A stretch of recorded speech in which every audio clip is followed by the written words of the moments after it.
You mean to tell me that you have never had a gas station hot dog? I asked my in-laws as we pulled over at a 7-Eleven outside Boulder, Colorado. No, they responded simply. My spouse smiled gleefully in the back seat, vindicated in her belief that I am totally off my rocker for loving this greatest of gas station fare. No, their voices seemed to quell in unison a chorus of gustatory indignation. How could anyone deem such a thing delicious? Friends, I don't have much of a defense. And no amount of persuasion helped me on that day either. Not the 4 varieties that you can get. Not the free cheese and chili bar. Not even the dog-in deal, the complimentary Slurpee. That's my favorite. At the end of the day, I guess, some of life's simple pleasures are simply beyond words. Though such pleasures, I remind you, should always be enjoyed in moderation. Been there, done that. Now, I'm convinced that marketers of gas station fare tap into something very true about the human condition. That we are creatures that require sustenance, especially when we are on a long journey. We are neither machines nor the Energizer Bunny. We cannot keep going and going and going without a break, without a pit stop to rest our weary bodies and minds. This journey of life presents us with many needs, which many vendors are eager to satisfy, that is, at the right price, which leaves it up to us to choose the nutritious. Today, in our lectionary reading, we meet up with the Israelites, thirsty on their journey through the wilderness. The scene is tense, and the people are cranky. The elation of having attained freedom from Egypt has worn off a bit as the journey becomes long and taxing. Now that hope and promise that set them out to begin with is muffled by the sound of rumbling bellies and the feeling of parched tongues. Tired as they are still on their way towards something new. The promise of a blessed life for them that is now tantalizingly within reach, but a wilderness lies in between. Trailblazing through what is today the Sinai Peninsula, which to them was a vast and expansive wilderness, we catch up with this traveling troupe at a pit stop called Rephidim, which in Hebrew means support or refresh. And we are told there was no water for them to drink. And they sure let Moses know about it. Feeling as much heat from their complaint as from the scorching desert sun. What am I to do? Moses cries out to God in verse 4. Leaving the familiar in pursuit of something better is rarely easy for any of us. When the going gets tough, our faith can be taken to the limit, where all of a sudden that once blossoming hope that we started out with can turn into a decay of doubt. Restless and tired, we might wonder why we left that old place to begin with. In our journey toward a better life, a better job, a better relationship, or better relationships, we can become impatient even with God, maybe even desperate for a cosmic answer to assuage our confusion and angst. In the heat of our own pressing need, we might even indict God, demanding, how could a loving God let this happen to me? Now, if you've ever asked such questions, you are not alone. Perplexed under the weight of his own dire situation, the psalmist David declares, "Hear my voice, O God, and my complaint. Preserve my life from the dread enemy. With my voice, he continues, I cry to the Lord. With my voice, I make supplication. Just hours before facing the crisis of his own cross, Jesus too cries out for relief from the prospect of pain that lie before him.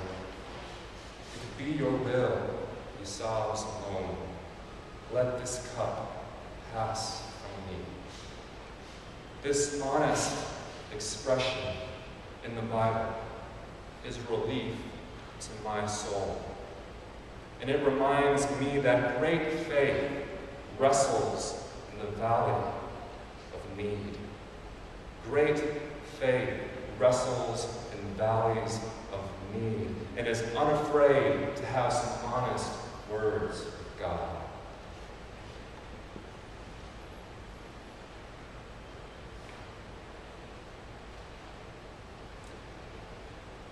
Such honest words.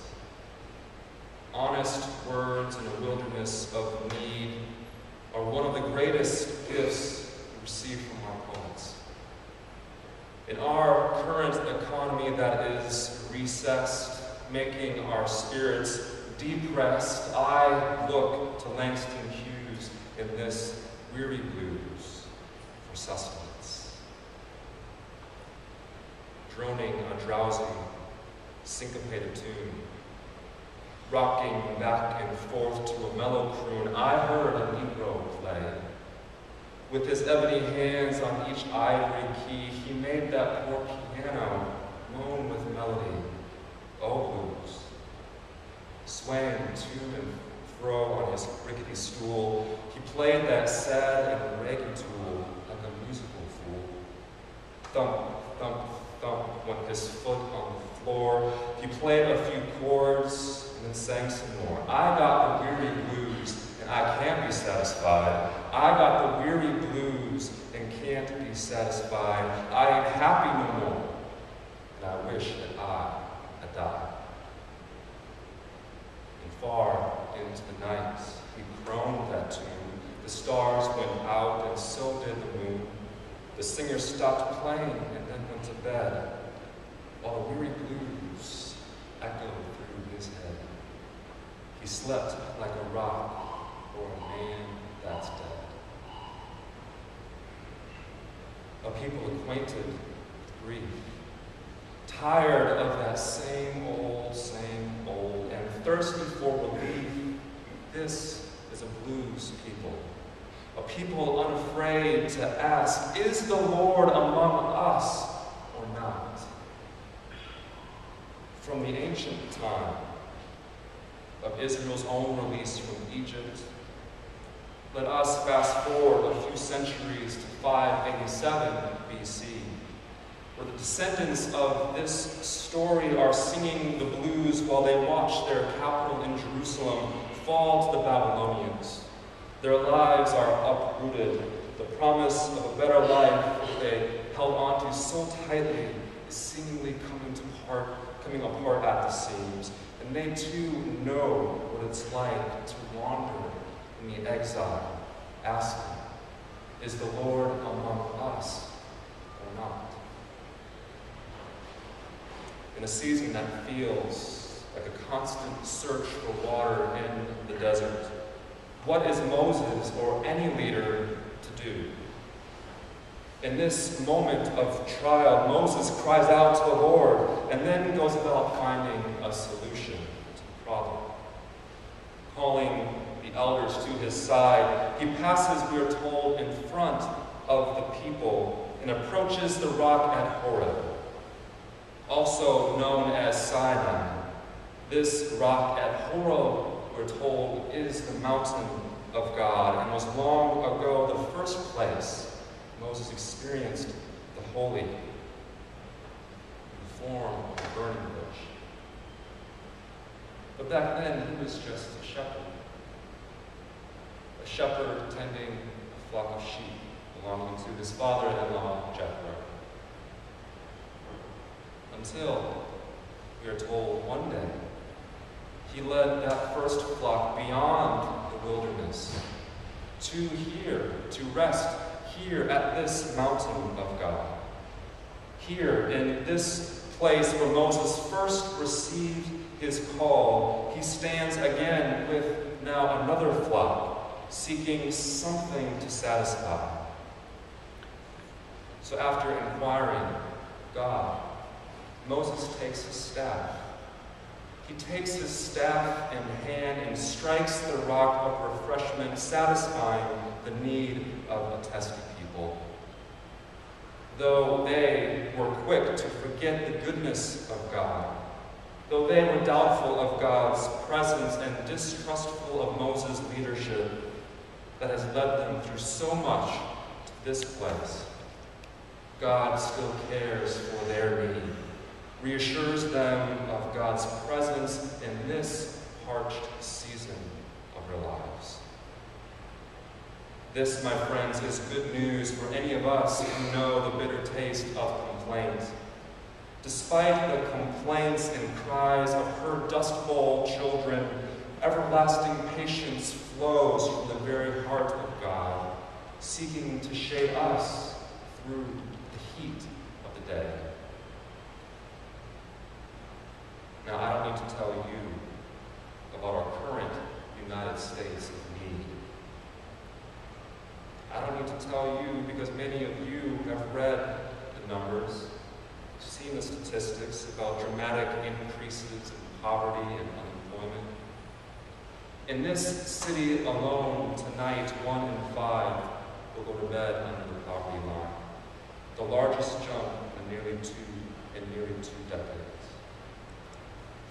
This threatens to spiral our neighbors and friends, our co-workers and our relatives into a wilderness of despair.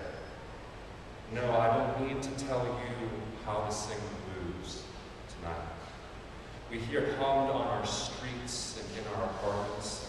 We see it on this block, and we live with it in our families. We encounter that blues song every single day. But the question I pose for us all, for those of us tonight in the household of faith, is who will we be in this wilderness of need? Will we learn the tune of others' weary blues while we get to work in worlds of need? Will we counter fear with faith that seeks to refresh our weary hearts?